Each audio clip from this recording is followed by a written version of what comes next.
Hi.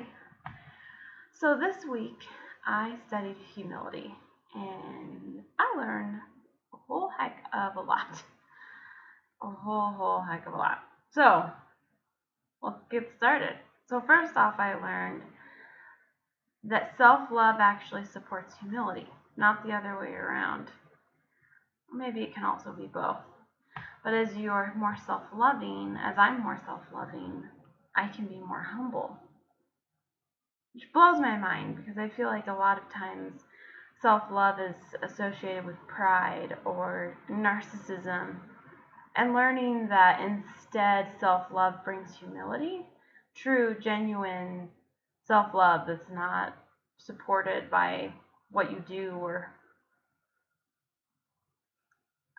or earned or validated by external things, like true self-love brings humility, can help you be humble. And I love that. It blew my mind, and I want to live by that principle more. So that was my first answer to the question, how does this principle apply to self-love?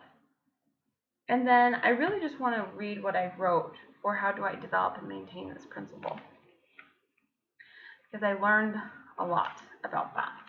So I said, I think first I have to develop self-love, being fully aware of my nothingness and smallness, and love myself anyway. It feels humbling to love for no reason, to love simply because I exist.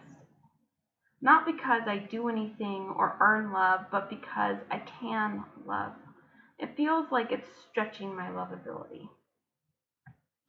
So learning that truly loving something isn't because they do something. You don't love a baby because they get a degree.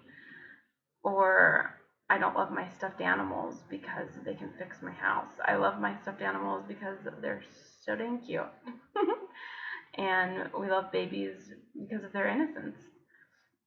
And I can love myself even though I didn't wake up at the time I wanted to this morning, or I didn't do the dishes last night, or despite all of my weaknesses. And I really loved that. The other thing I discovered is in what ways do I want to improve? I learned that perfectionism is the opposite of humility. I looked up the antonyms for perfectionism and things that were there, like careless and slacker. And I'm like, no wonder we want to be perfectionists. We don't want to be perceived as careless and slackers. So it was really interesting for me to think about what truly is the opposite of perfection. What truly is the opposite of thinking that you can do everything right the first time, every time. Because that's how my perfectionism runs in my life. That if I make a mistake, that I am shameworthy and worth hating and belittling. So learning that my perfectionism halts my ability to be humble. And so I've been working on I make a schedule because that's the kind of human I am. My mom taught me that one. Thanks, Mom. And that's great. It's a wonderful tool that helps me, but sometimes I use it as proof that I'm not perfect. If I veer off my schedule, I use it as a measuring stick to beat myself instead of the wonderful tool that helps me be productive and reach my goals that I want to. So I've been giving myself permission to go off my schedule, and sometimes doing that intentionally and thinking at this point I'm going to do something that's not on my schedule and veer. And it's interesting how much anxiety that gives me to do it intentionally and be like, oh my gosh, I'm not being perfect right now. But also how much I've learned and how humbling that is to join the rest of humanity, I guess, and realize that we're all imperfect, and I am imperfect. So learning, instead of expecting perfection, expecting failure.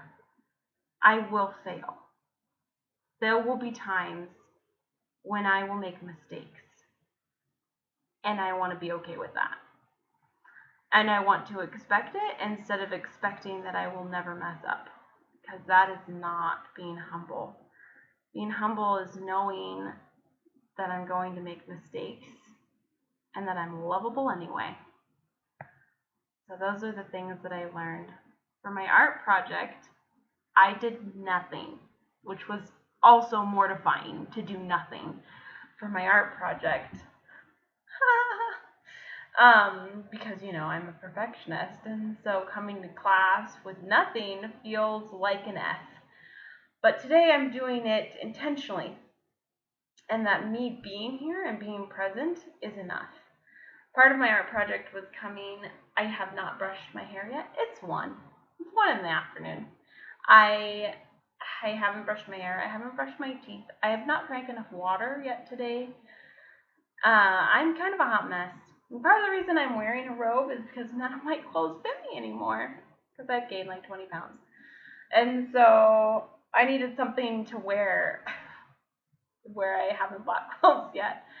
It's going to be in a couple weeks with Body Love. I'm going to buy some clothes for myself and spend money. So I'm going to sit here for 30 seconds in silence, and that will be my project, that I am enough just being here.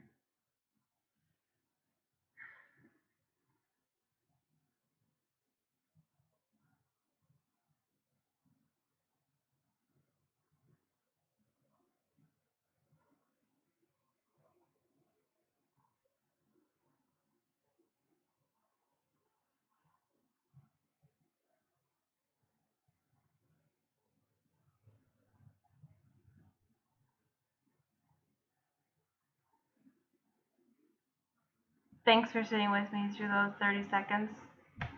Hopefully you sat with me too and recognized that being you and here is enough. Viv loves you.